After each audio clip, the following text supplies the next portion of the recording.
I'm back. Yeah, all I can really do now is updates, because to me, all the hard part is done. So I'm just gonna do updates, what's going on and things I discover or what we change and stuff like that. But getting back to the paint, this is what I decided, or this is what we're doing. We, meaning me and Justin, really him, we're going through and we're getting all this paint off, all the rust, and doing one panel at a time. So here's one panel. Then we put a guide coat for two reasons, because we're going to need it and to cover any bare metal. So we'll just do that all around the car, and then when we're all done, we'll come back and we'll block it out and find the low spots and the high spots, do some Bondo, and do it again. So that's what's going on with paint. I also pretty much decided I'm not going to take these off. I'm just going to paint it on the car. It's just, I'll probably take the spoiler off. That's pretty light. And take these off. I got to take these off. But we did finally fix the trunk. The trunk would not stay open. I tried so many different things, but what I ended up doing is putting two of the stiffest springs I could find. That holds the trunk open. Here's what I want to show you.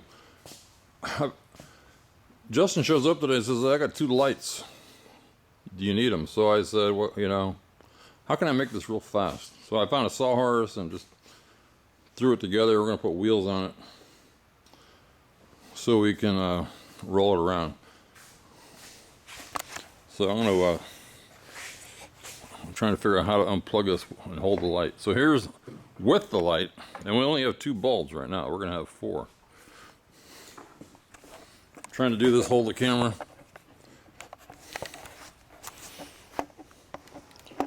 There's with 2 lights. There's without.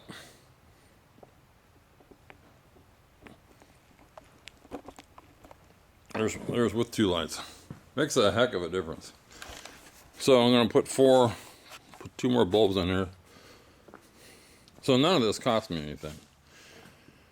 But I got to buy wheels at Harbor Freight. Now, so I got the interior together. It's all together. All the parts. That was of the whole car. To me, the hardest part was trying to figure out what were the right parts, where to get them, how they went, what screws. And just to recap a few things that I did, that we had to do, just in this area that we're looking at.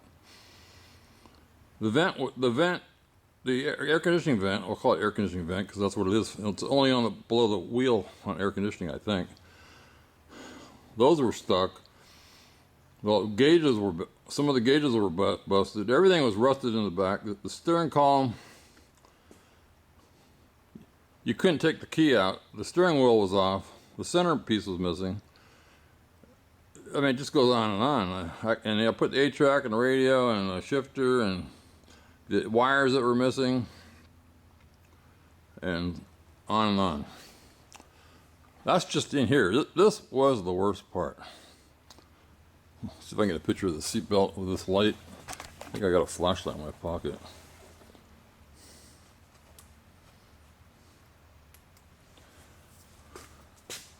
Well, anyway, you can't see it, but down in there, I got the seatbelt plug hooked up. Oh, here's another issue we had.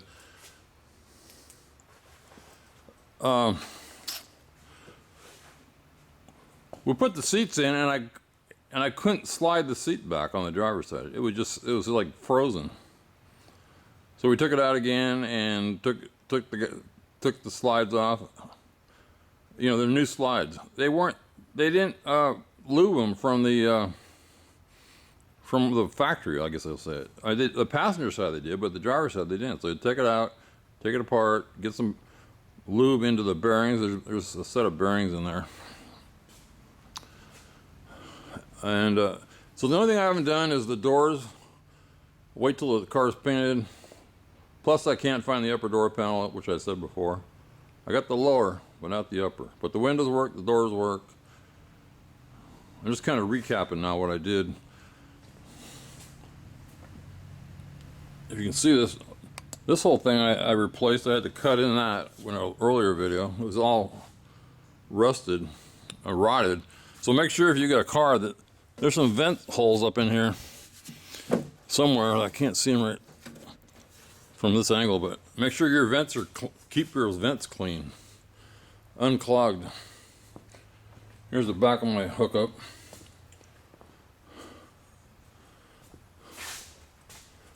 So that's what we're doing. Then I'm just gonna make some videos on this carb. Again, this is an extra carb. I don't need it,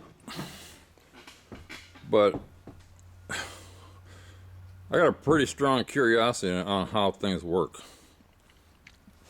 First of all, I just bought some bolts, made a stand. Again, this is just a carb to screw around with. So you got to get it off the ground so the linkage will clear. But I'll tell you what I've discovered so far, the best I can. And maybe everybody knows all this stuff. First of all, these are the air vents. We'll call these air vents or air flaps, whatever you want to call them, on top of the carburetor. On the bottom, we're going to call those throttle plates or throttle, whatever you want to call them. Oh yeah, before I talk about the carburetor anymore, I just want to say that as I've been working on this car, I've been fixing little dents and so on here and there. So there's sighting down this side. It's pretty good. The hood's pretty good. Can't close this door.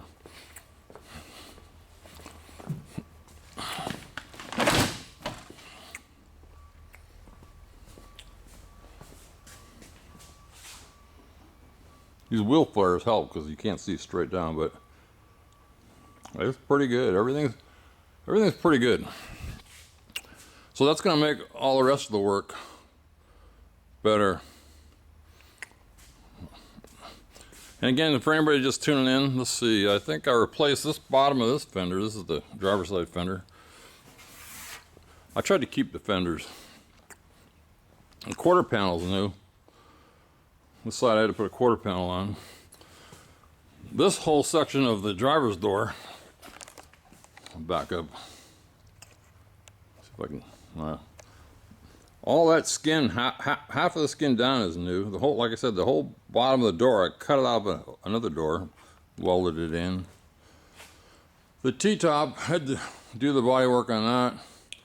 Had to screw around in the back here because, well, this is the good quarter panel. I'm walking around to the driver's side. If I remember right, this quarter panel was all shot. I think I welded a piece on here. Funny how you forget over the years. Whole bunch of patches in the trunk. Whole bunch of patches in the floor on inside.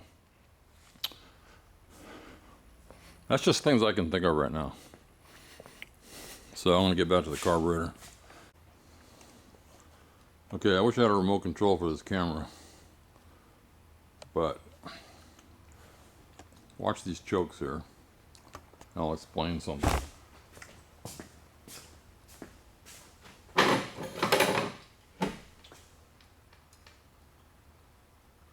First I'll make a correction. I think I said this was a vacuum choke somewhere back along the line, but this is a hot air choke. So this is what it would look like. This is a hot air choke. This is an electric choke.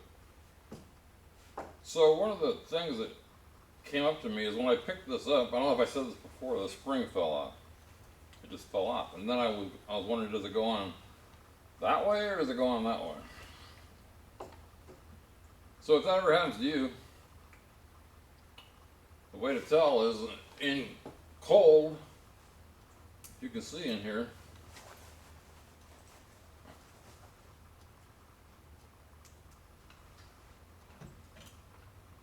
cold is the plate being closed. So if you look in here, up is cold, up is closed, open is down. So we want the spring to go down. Now remember, this is reversed, I mean, because it's going to be like that. But still, the spring wants to go down. So, I got a heat gun here.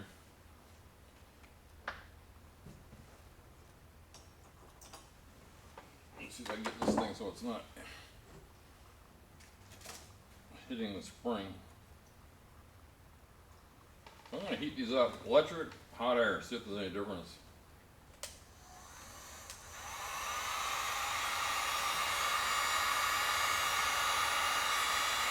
You see them moving? What I'm also showing, well, first of all, it takes a lot longer to cool down. But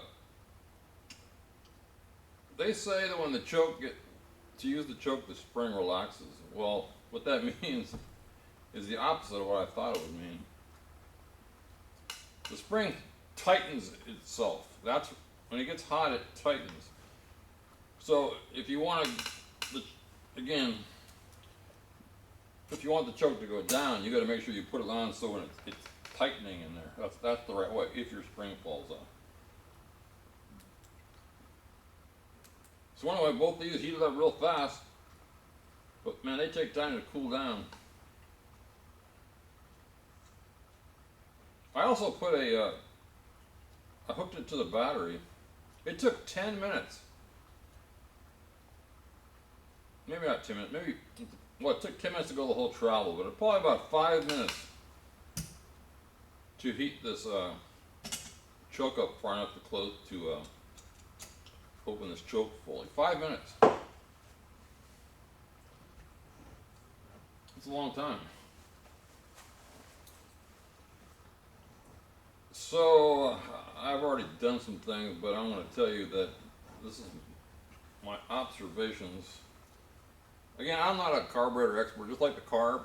When I'm done, I'll know everything about the carburetor. And I'm not even going to use this carburetor. But if anything's wrong when the car gets going, I want to know what's wrong. So this is what I've discovered so far. First, we talked about the choke. It needs to go down to open, so make sure you put this on right. If you want to adjust it, for anybody that doesn't know, let's just set this one on here.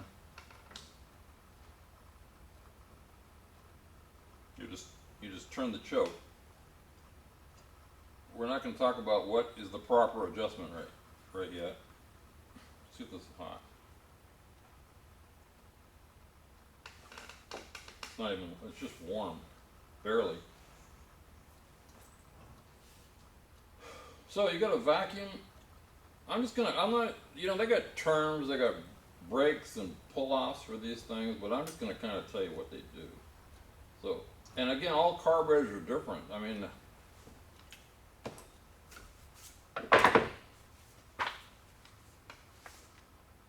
I got two books. This one says 1977, this is carburetor emissions. And it was printed in 7/15/76. This one says dated May 73, but on the top it says March 81. The point being, like, the carburetor on this picture does not have this back here. And again, I'll explain what that is. So you're going through these books and it just isn't that clear. I mean, you really got to study this. Then I got a book on Rochester carburetors, but again, they're talking about every carburetor Rochester ever made. But the easiest thing to look at, I think, not for rebuilding, but just for adjustments for things like this that are on the outside, and maybe, I don't know if they have anything rebuild in here. Let me just turn to this page real quick and see. So you just take the manual, this will be for any car, engine, carburetor, 6C, again your manual you might have a different year. 6C is fuel, carburetor, fuel pump, tank, canister, so 6C. I just want to show you the pictures. So this gets some pretty good pictures for this carb, but then you got to be careful because, like, for instance, this one's a 140 cubic inch, a 140. So then you got to make sure which one But it does talk about individual pieces. So anyway, you have to, you gotta watch some videos, look at this book, look at that book, ask questions. That's enough about the book. But I learned a lot just by playing with things and asking questions, and there's a few people that have gave me some information. But so right here you got a vacuum canister. We'll just talk about this one. So I'll just show you when vacuum is applied. Again, there's a bunch of different names, but I'm going to call this a pull. It's going to pull when it goes in. It's going to suck this in. So what that is doing is well, let me explain this. So again, we got the throttle plates are on the bottom, air plates, whatever you want to call them, on top. So right now that's the primary and secondary. The big ones are the secondary, small ones are the primary. So when you start your car up, well, I'll talk about that in a second. But anyways, right now I can open that. Well, you don't want that on when the car is warming up. You just don't want it. You just don't need it. For one thing, fuel economy, and you don't want to flood your carb out when it's cold. So what this is doing is when you apply vacuum, it's going to pull this rod. So I'm just going to do it. Watch this rod. Again, watch this. This thing is moving freely. When I apply vacuum, that rod moved back, and now this is locked. This air plate is locked. So until this choke warms up, and I don't understand what the linkage and everything. I'm not completely sure why or when it lets go, but that's what this does. I think it lets go as your throttle plates open. You have less vacuum and it releases. So once you start driving, you punch it, it's going to release. Again, there's different kinds of adjustments and so on, but I'm not talking about adjustments right now. So then we go to this one.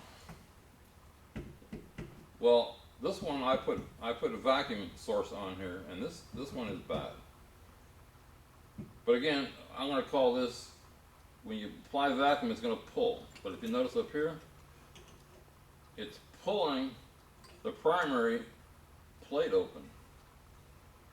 So from what I understand so far, when you first start up your car,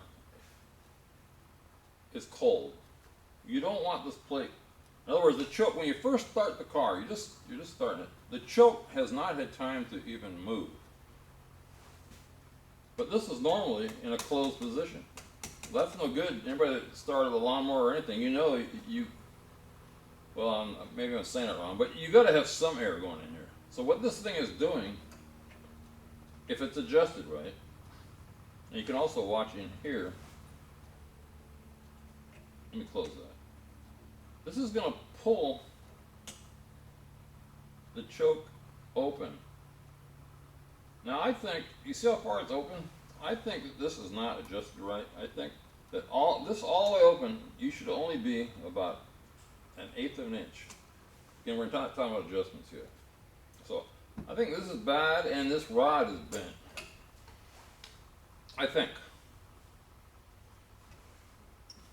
The other thing that I'm going to talk about right now, well, let's talk about this. I think, I'm not sure where this vacuum source comes from right now, but I think, I don't know. But it's going to be, it's either going to be manifold vacuum.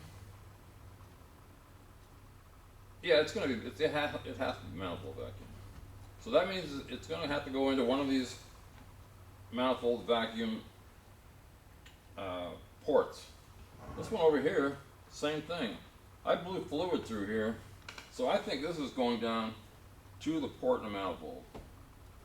So you definitely need that. That port is working this. So again, every carburetor might be different, but if I blow anything through here, or suck through here, this opens. In fact, let me just to verify that. I don't know that I actually hooked up a manifold source to vacuum source to here. Let me stop and go get my vacuum. Oh, it's right below here. Here it is.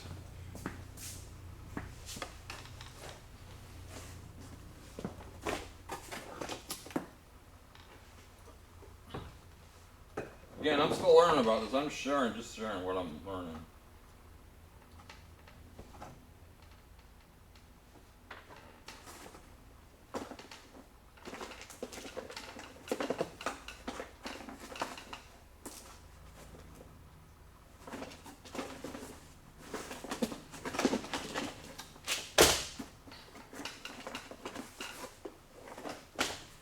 The problem with this is I need tight connections. So that's tight.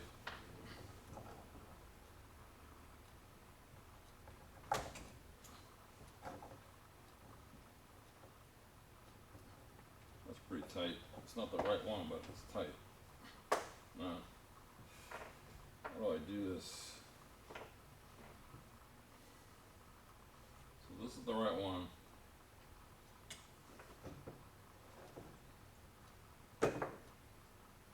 What the hell?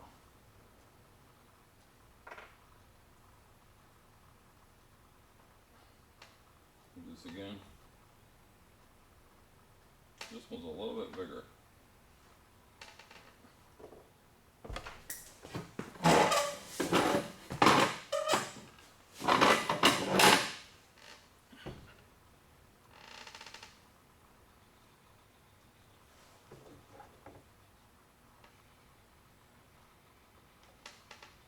What did I just do wrong here?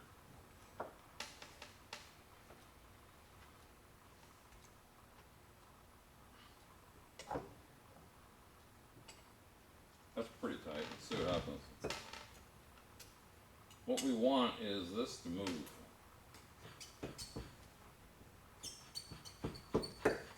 It's not. So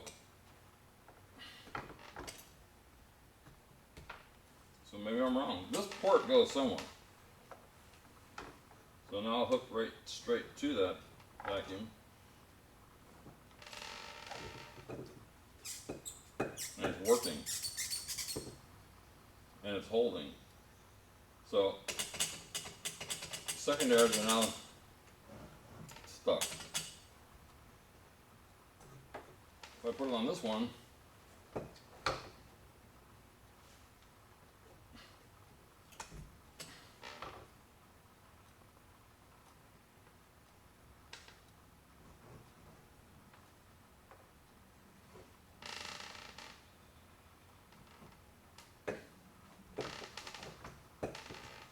again, we're watching this or this. Nothing. This is bad. So, in this case, if your car wasn't starting and you're wondering what the heck is it? Is it fuel? Is it what? It could be this canister right here. If you have this on your carburetor, it's not opening the air plate or air valve for the primaries.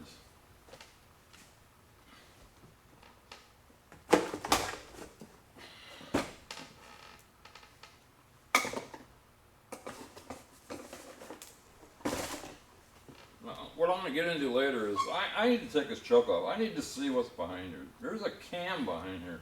So let's just look at this. So this is the bottom of the carb, primaries, secondaries. We're just going to, this is the throttle linkage. I'm going to push it. I'm going to push my foot down. I guess in the old cars you're supposed to put your foot down all the way to the floor. But so if I push it halfway, the primary is open. By the way, when you push it, when you do this, let me talk about this.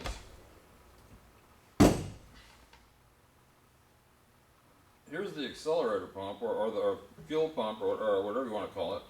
I guess it's accelerator, but anyway, it's a pump. So if you look in your carburetor, you know, like we all do, and you want to see if you're getting fuel, you do that, and you can see if fuel is working. If you're getting fuel. But what I want to show is underneath here. Again, let me try to get this thing straightened out.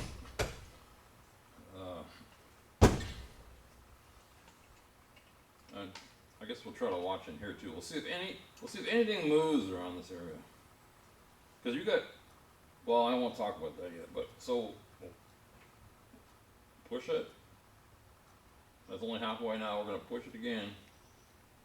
So on the first, when you first pump, see this linkage is all gummed up. But when you first punch it, when you first get in the car and push it down to the floor, you're going to squirt gas out of all 4 of these ports, I believe. The only way I can check it is if I had fuel in it, but I'm pretty sure that's why all 4 of them are opening.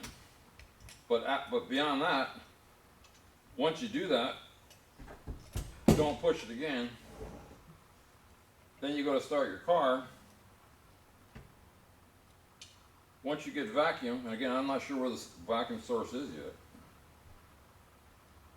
It's going to open the choke a little bit because this isn't warming up yet. This hasn't warmed up yet. This one's going to lock this. Again, we'll do that one more time. Let's see if it locked. Let's see if it locked the throttle plates. Throttle plates are on the bottom. We do this. These are locked.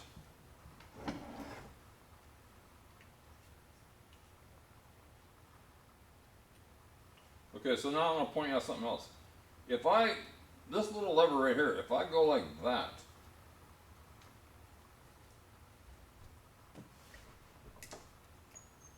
I can now open the bottom throttle plates. But once this lever clicks over to here,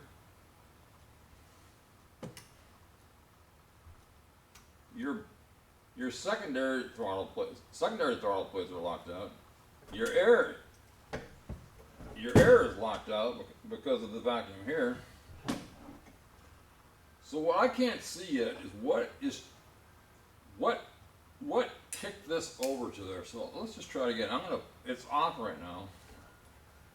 I'm gonna see if when I give it the initial kick of the gas to the floor, does it lock that? No.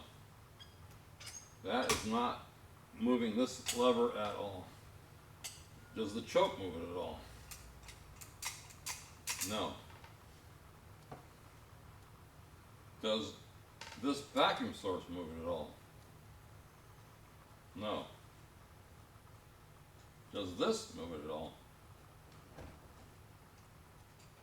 No. So I don't understand yet what is moving this. What is causing this to lock these throttle plates?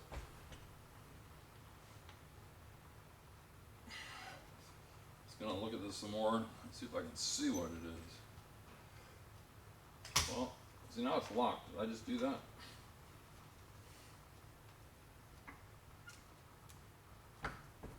Gotta get my hand in the way. No, I didn't do it. What is doing that?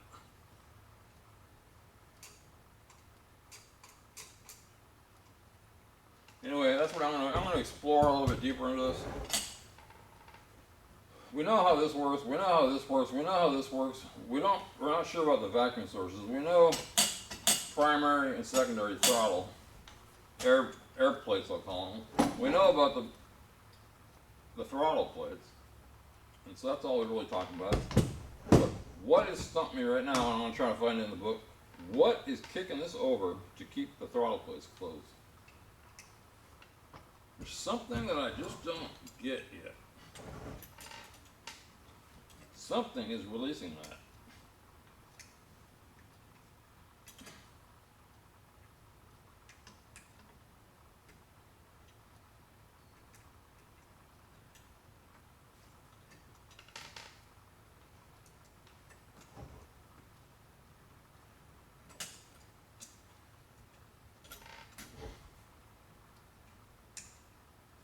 get it. That's where I am. That's the update. That's what I'm working on. Oh, one more thing.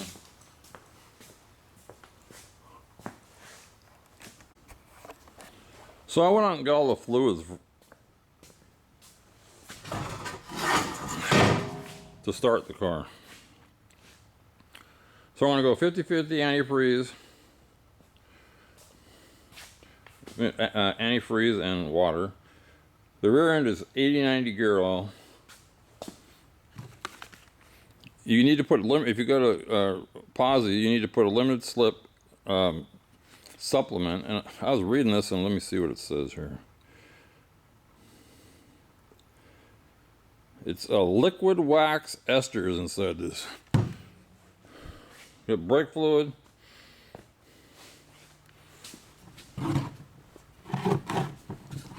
I can't remember if that uses that for power steering or not. I can't remember.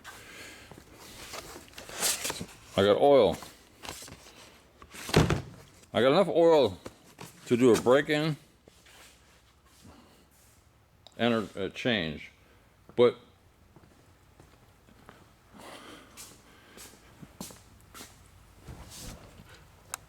over here I got these. This is just the name. It says Race T pistons and Howard cams, but this came with the Howard cams.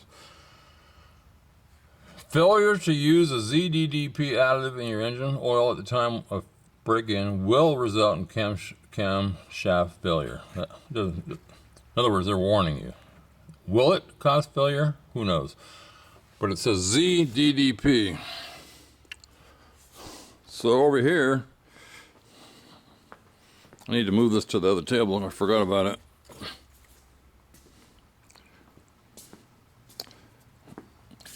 This says, I'm just going to put it here.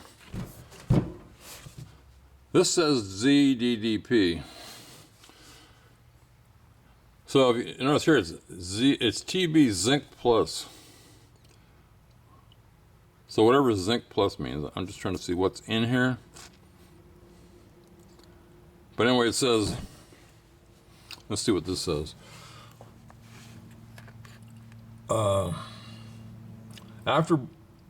Let's see, I'm reading it, I'm skipping. Well, we highly recommend you use a break-in. It doesn't say how much. But this says,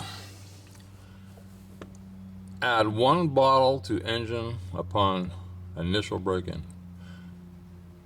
For maximum protection, use 1 full bottle with each oil change. Now I'd suggest, if you're rebuilding your engine, that you add some additive. And then it says below, after break-in, use 2 ounce or 1/2 bottle of Maxi PM. So, anyway, I'm just sharing again, this is just an update.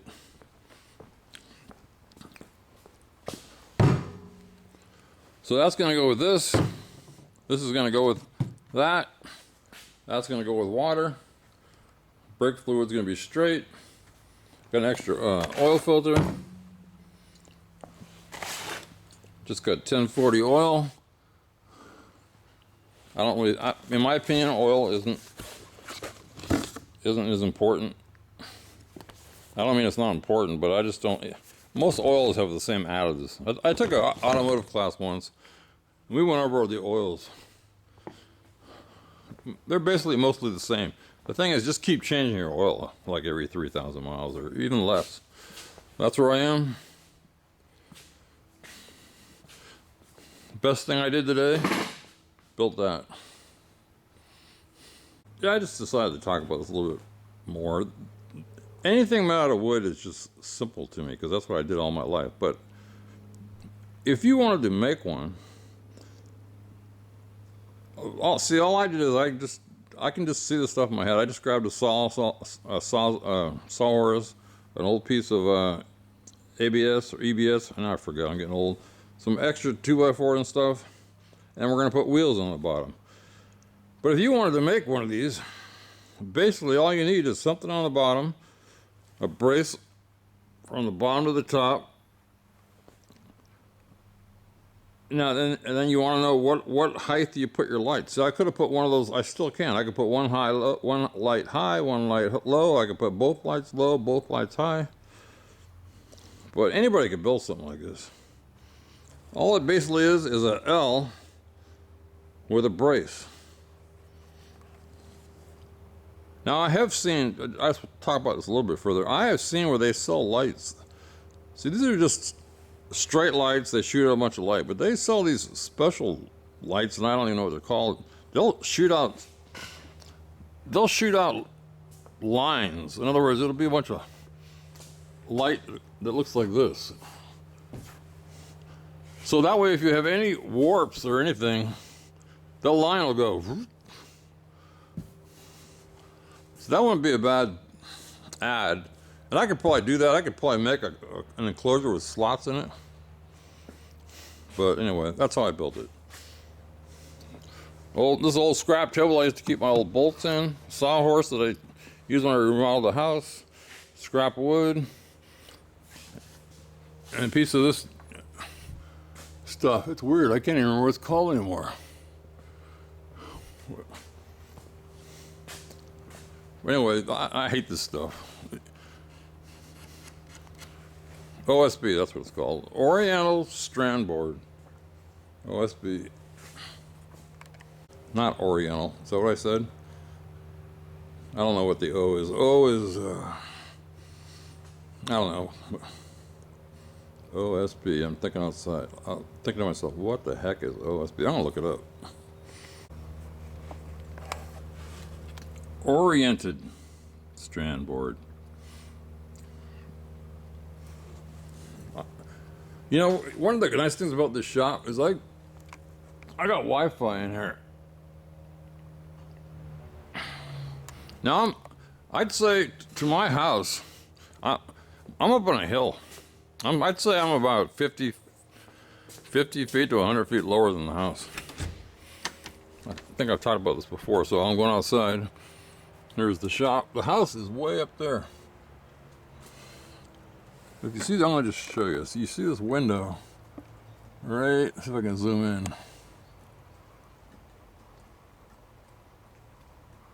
You see that window right there? I got a Wi-Fi repeater. It takes the signal and it just shoots it out. I'd say from here to there is 200 to 300 feet. Then I got another repeater up there. Again, I'm not an electronics whiz, but and I put one up there. So I figure they're meeting halfway, and it's working. But also up here, it's fiberglass. That's how I'm getting some light through here. You know that fiberglass panel? I don't know the name of that stuff, but it won't go through metal. So that's why I put it way up there. So it's going through the fiberglass, through the tree branches. Somehow it's going around the tree branches. And I have Wi-Fi. Also, I got a Wi-Fi thermostat because I put a heater in here. I know it's rambling on that's because I'm not working on the car as much. Most of it's solved. But I can turn the heater on from the house also through that repeater.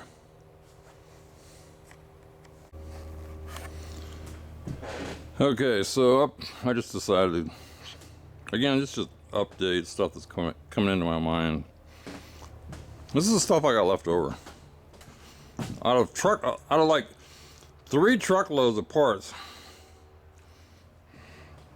That's what I got. Here's another carburetor. See, this one doesn't have that. Well, somebody took it off. This one's missing the vacuum here and here. But you know what? I think this is an electronic. This is a later year electronic carburetor. That's a whole different thing. Anyway, I got all this stuff. There's some stuff that some air conditioning brackets.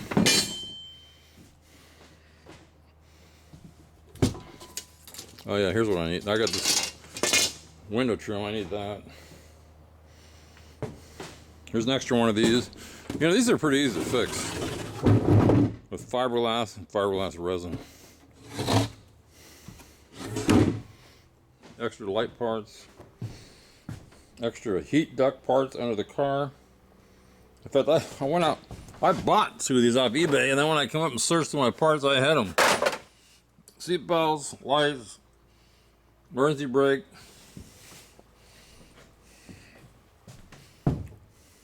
seat back,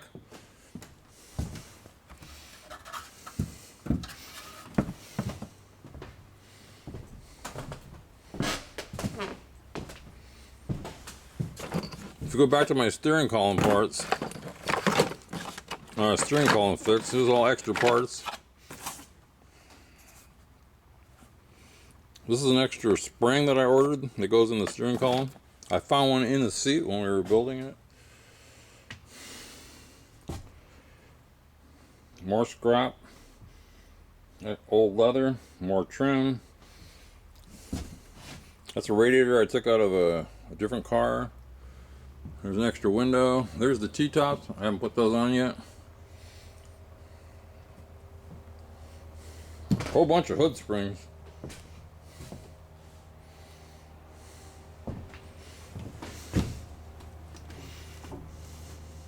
I'm just looking at this. This might be the right, correct year starter.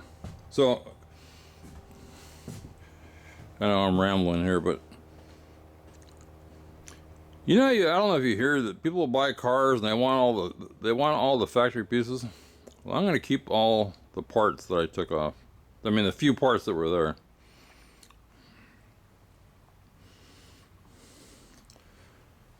Like the air conditioning. I'm going to keep that.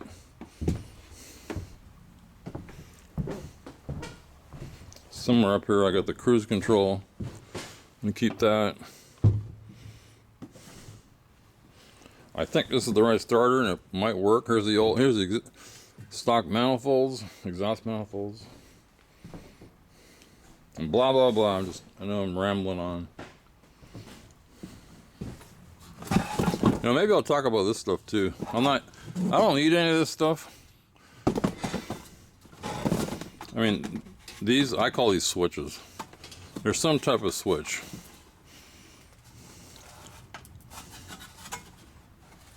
There's a door in there. That's going to work out vacuum. Let's see, let's just follow this vacuum line. It's coming over to here. And that probably heats up and it goes down to the carburetor. Another carburetor. Here's another electric choke. This one's riveted on.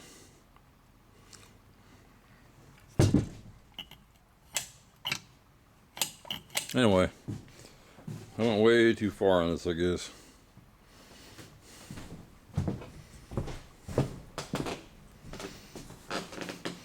Oh, one more thing. You know, I was saying about the wires. Like, there was wires hanging loose.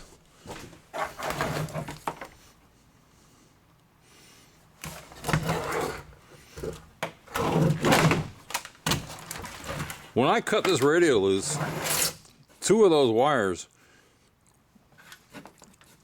were going to the seat belt or seat buzzer. I wish I would have took a picture of that.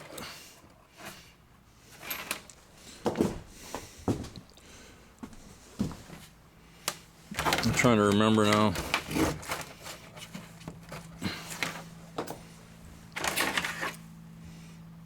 This is the dome light. But man, if I sell these parts in here alone on eBay, it's probably $400 if I was into selling stuff. There's another cruise control. I don't think this, I can't remember. It's either that one or the other one came off my car.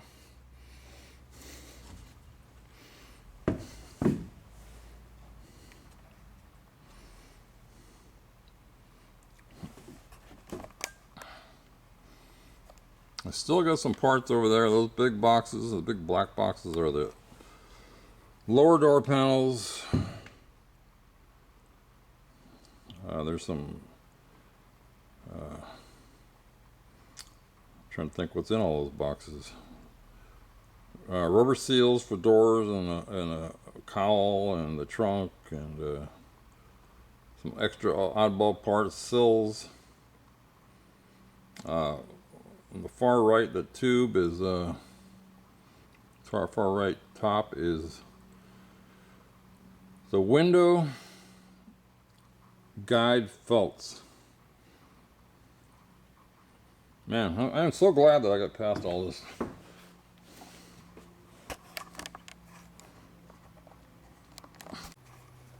Yeah, just to add more, you know. I got a weird gap right here on this door. Real tight there. It's wide here. So it's not bad there. Big here. Tight there. So, and then over here, I'd say that's just about perfect. Most of it. A little tight here.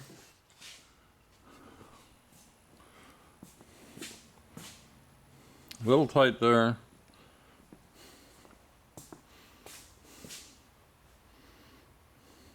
So anyway, what I'm going to do is either adjust the door some more, or take a piece of wire like a coat hanger or something like this stuff.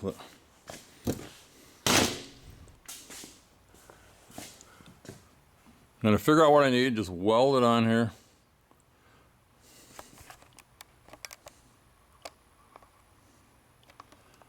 Just going to weld it on there to bring it out, and just fill it in with Bondo.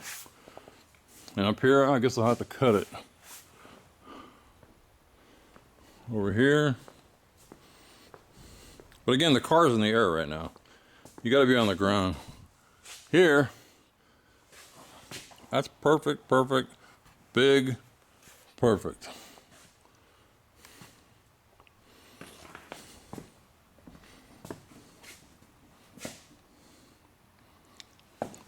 They're all a little bit different. Somehow I got to address that. But we're going to go first. Like I said, we're going to go through first and do the procedures I said at the beginning of this video. Jumping around kills you. Yeah, if you made it through this whole video. Here's a picture I found in the book. But anyway, I was talking about these two vacuums. They call this one the rear vacuum brake. We already talked about what that does. Front vacuum brake. But they're all different. This is a, let's see, what is this? This is a E4ME, electronic controlled metering replaces vacuum mechanism regulator. So this is electronic control. You'll also notice that this hose right here that I was talking about, right here that I took off, that's kind of the same, except it goes to here. But anyway, looking through this book, the guy is trying to cover so much stuff. It's all mixed up. But this piece that I was talking about, this throttle lockout lever,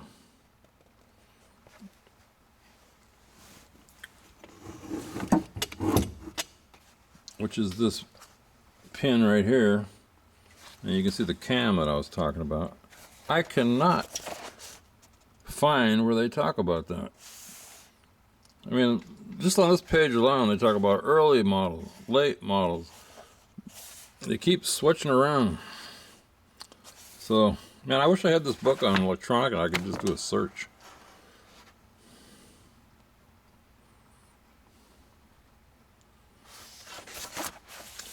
Anyway, and this one has the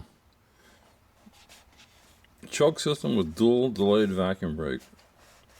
So I guess the dual delay, yeah, there's one, there's the other. Here's the choke in the manifold. This says there's a fast idle screw right here. Let's see. I guess that'd be this. Unloader tang, choke coil rod, fast idle cam,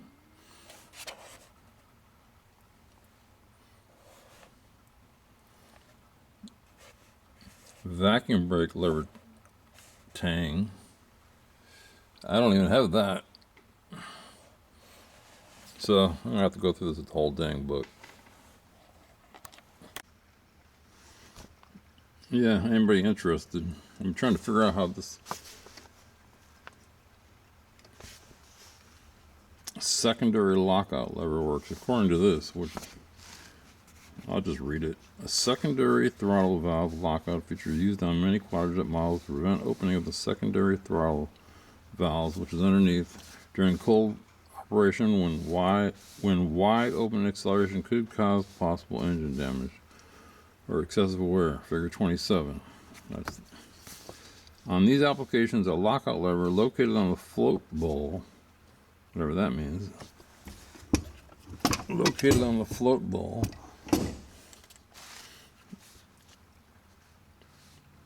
let's see, where was that?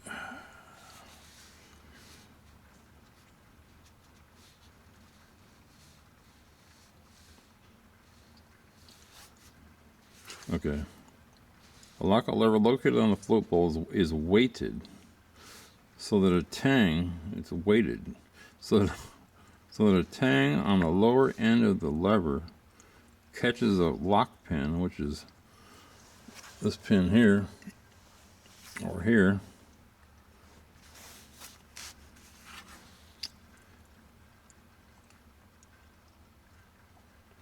I keep losing my place, on the secondary throttle shaft and keeps the secondary throttle valves closed.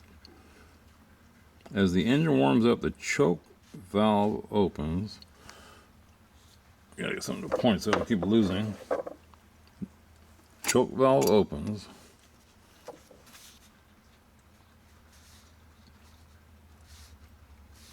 When the engine is, the choke valve is wide open. Again, that's, man, I keep losing my place. That's wide open.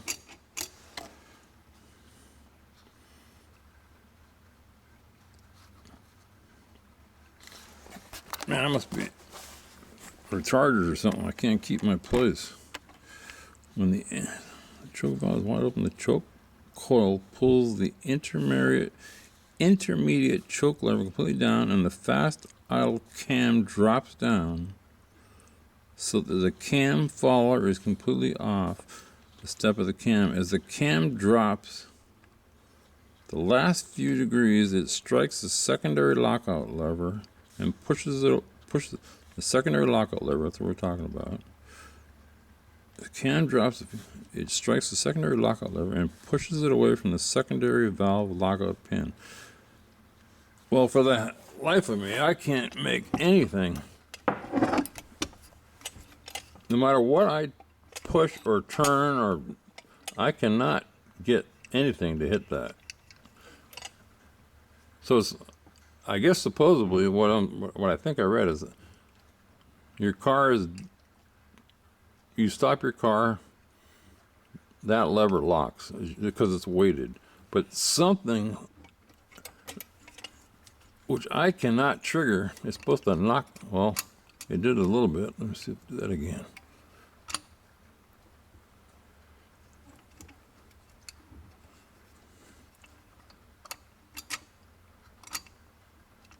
Lock it one more time.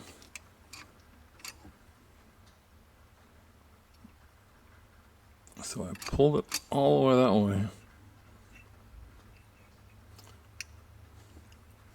But I still can't see what's hitting that. Anyway, I'm going to work on that. At least I found it. It kind of drives me nuts because, let's see. Look, let's see if there's an index. I just lost the page, but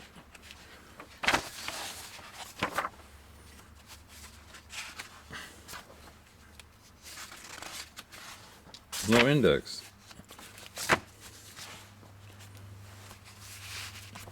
Yeah, if you're gonna have one of these books, get electronic version. So now I gotta find that again. Anyway, I'll work this out. But for the life of me, I've tried every thing. I mean, I did see it trigger. But now that it's sitting, on the table, reach around and do the throttle. You can see when I do the throttle, it's locked out.